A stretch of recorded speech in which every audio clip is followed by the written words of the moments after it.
এই লাইনটা হইলো কি আমার ইনডেফিনিটর লাইন। এই লাইনে প্রত্যেকটা জিনিস হইব ইনডেফিনিট।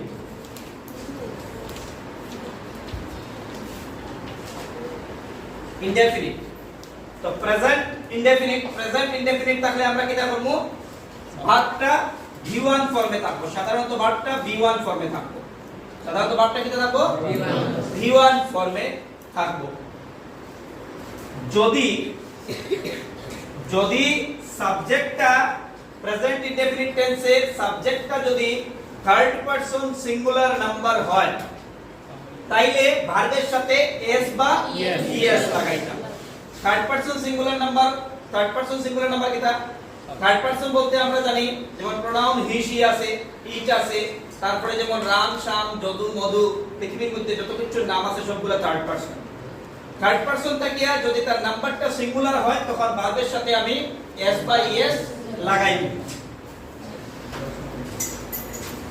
থার্ড পারসন সিঙ্গুলার নাম্বারে ভার্বের সাথে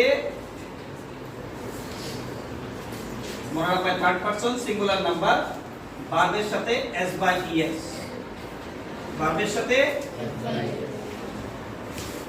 s বা es যুক্ত করবেন। হইল হইব কিটা, এটা প্রেজেন্ট ইনডেফিনিট শেষ। প্রেজেন্ট ইনডেফিনিট বা সিম্পল প্রেজেন্ট টেন্স ফ্রেম শেষ।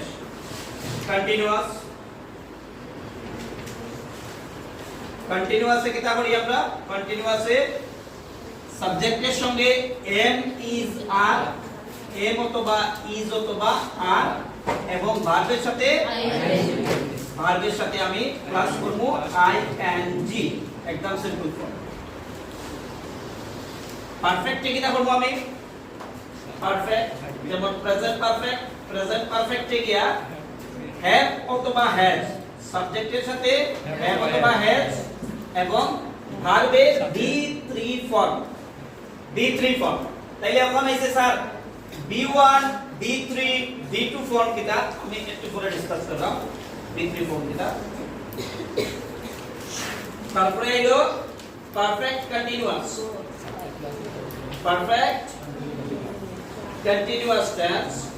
পারফেক্ট কন্টিনিউয়াস টেন্সে যখন আমরা পড়া যাইবো তখন এখানে have been অথবা has been,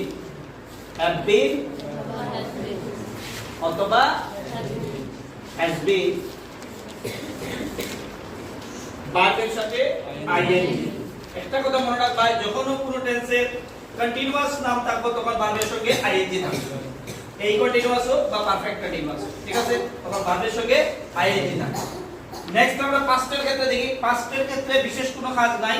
পাস্টের ক্ষেত্রে সাবজেক্টের সঙ্গে ভার্বের V2 ফর্ম।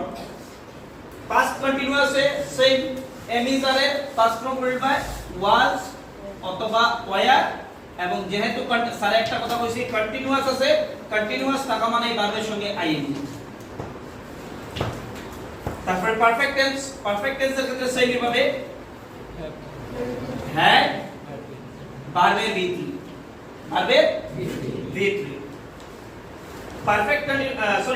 পাস্ট পারফেক্টে আমি had এবং ভার্বের V3।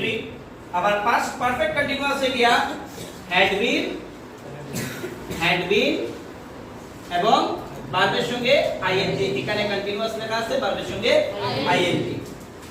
ফিউচার টেন্সের ক্ষেত্রে কিটা করব আমি? ফিউচার টেন্সের ক্ষেত্রে সাবজেক্ট প্লাস shall অথবা will ভার্বের V1 ফর্ম। পার্ট যেরকম আছে এরকম থাকে V1 ফর্ম, ভার্বের V1 ফর্ম। কন্টিনিউয়াস টেন্সে ফিউচার কন্টিনিউয়াসে shall be অথবা will be, এবং ভার্বের সঙ্গে ing। আবার পারফেক্ট টেন্সে ফিউচার পারফেক্ট টেন্সে shall have বা will have এবং ভার্বের V3।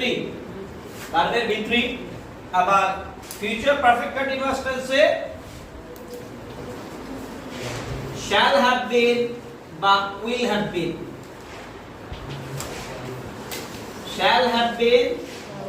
অথবা will have been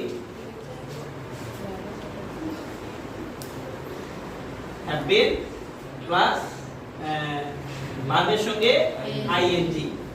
আমরা ইন জেনারেল কেস সাধারণত এই দুইটা টেন্স বিশেষত আমাদের প্রয়োজন পড়ে না। ফিউচার পারফেক্ট এবং ফিউচার পারফেক্ট কন্টিনিউয়াস টেন্সের বিশেষ একটা প্রয়োজন আমরা পড়ে না, পড়ে এই দুইটার মধ্যে আরো কথা আছে। শ্যাল এবং শ্যাল যেটা আছে এবং উইল, ওখানে কিন্তু ফিউচার টেন্সে শ্যালটা ইউজ হয় না। শ্যাল হলো কি একটা মডেল অক্সিলিয়ারি, শ্যালটা একটা মডেল অক্সিলিয়ারি হিসেবে ধরা হয়। এর লাগি আমি শুধু উইল এর ব্যবহার করতে পারি। আগের গ্রামারগুলোতে আমি শ্যাল অথবা উইল এর ইউজ করতাম। এই হলো কি আমার টেবিল। এই টেবিলটা তুমি মনের মধ্যে রাখে দিলে পরে আর কারেক্ট টেন্স করতে কোনো ভেজাল হইতো না। ক্লিয়ার? ওখানে লগিয়া V1 V2 এবং V3 এটা কিটা আগে আমরা গ্রামার বইগুলোতে স্ট্রং ভার্ব এবং কুইক ভার্ব শিখানি হইতো।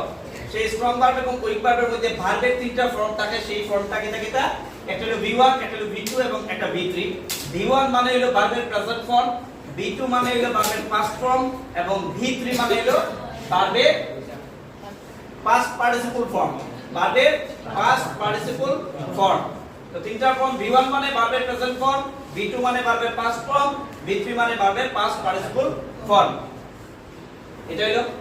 নেক্সট ক্লাসে আমি ট্রিক দেখাইমু, কারেক্ট টেন্সের কিছু एग्जांपल লিখিয়া ট্রিক দেখাইমু যে এই কারেক্ট টেন্সগুলা কিভাবে করা লাগে না লাগে।